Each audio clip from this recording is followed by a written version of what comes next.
levantar este día.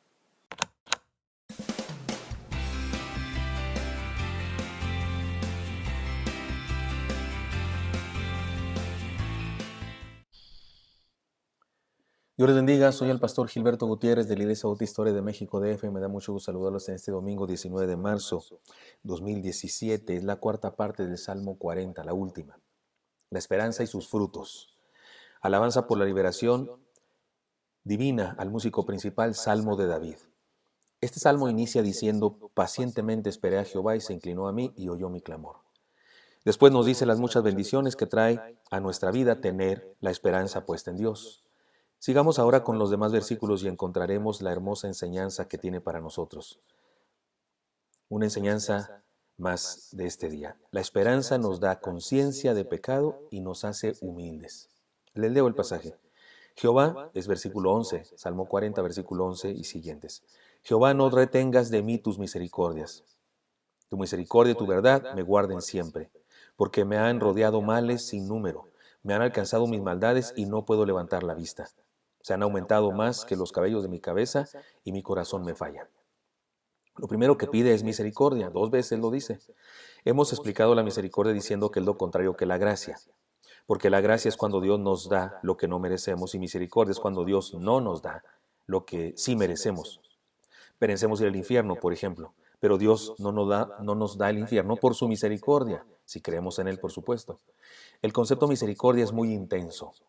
Significa ser concorde con la miseria. Es ese atributo de Dios que le hace permitirnos encontrarle en nuestra pequeñez, en nuestra bajeza y en nuestra miseria. O sea, Él se pone en nuestros zapatos, desciende a donde estamos nosotros, viene al hoyo donde estamos metidos a sacarnos. Ahora bien, el hecho de que el salmista pida a Dios misericordia significa que reconoce su miseria. De hecho, lo dice con toda claridad al decir lo siguiente: me han alcanzado mis maldades y no puedo levantar la vista. Se reconoce, no tiene derecho a levantar la vista, no tiene derecho a exigir nada. Es decir, que tener esperanza no significa ignorar nuestra naturaleza, ni significa tener una actitud triunfalista sin bases. Esperar en Dios es de verdad esperar en Él, no en nosotros. Así que no hace falta fingir lo que no somos, porque nuestra esperanza no depende de nuestra perfección, cosa que no tenemos. Nuestra esperanza depende de su misericordia, la misericordia de Dios, que nos busca donde estamos para perfeccionarnos. Así que esperemos en Dios y reconozcamos lo que somos. En segundo lugar, la esperanza aumenta nuestra fe y la pule. Versículos 13 al 15 dicen así: quieras, oh Jehová, librarme. Jehová, apresúrate a socorrerme. Sean avergonzados y confundidos aún a los que buscan mi vida para destruirla. Vuelvan atrás y avergüéncense los que mi mal desean. Sean asolados en pago de su afrenta los que me dicen: ea, ea.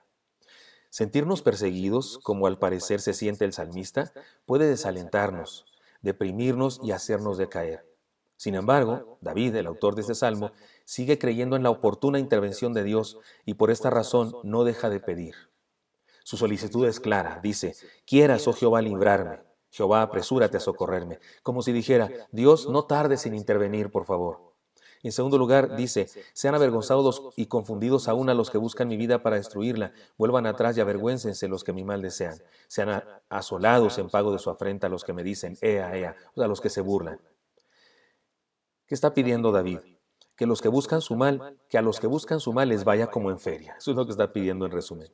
Pide estas cosas con seguridad, porque ha decidido esperar en Dios, no en Él mismo, sino en Dios. Así que, hermanos, tengamos esperanza y crezcamos en fe. David pedía estas cosas con seguridad de que Dios se las daría, porque tenía esperanza y la esperanza pule nuestra fe. En tercer lugar, la esperanza nos da sentido comunitario.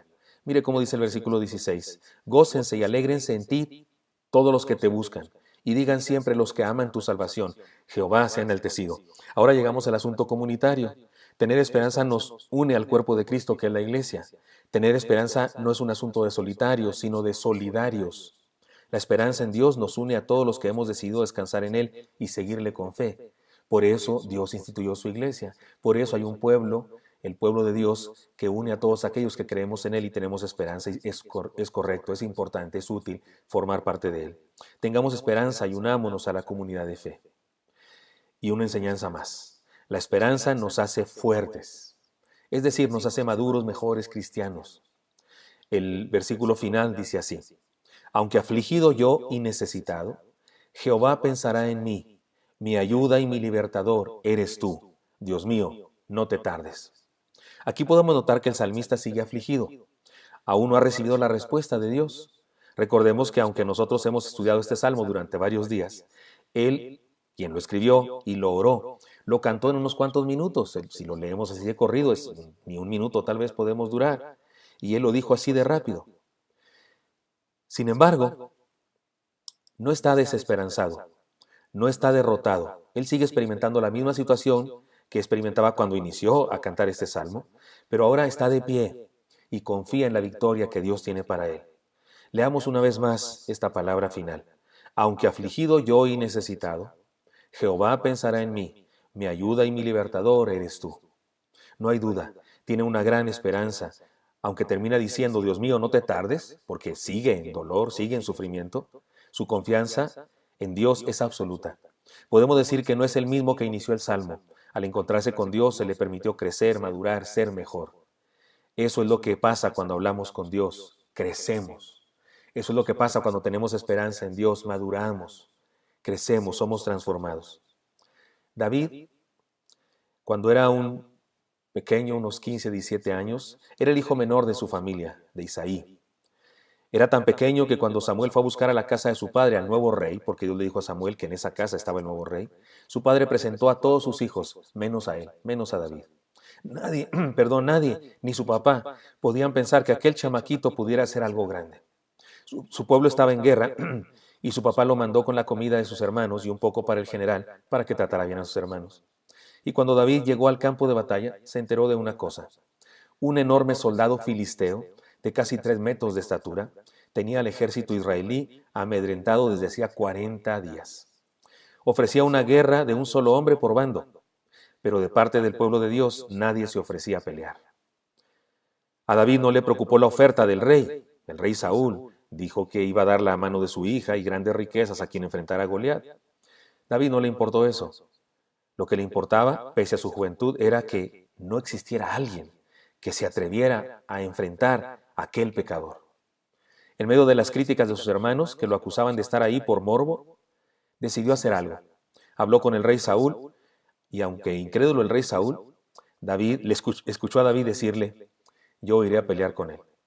Saúl le prestó su armadura a David, porque David nunca había usado una armadura. No era guerrero, ni siquiera tenía la edad para hacer servicio militar.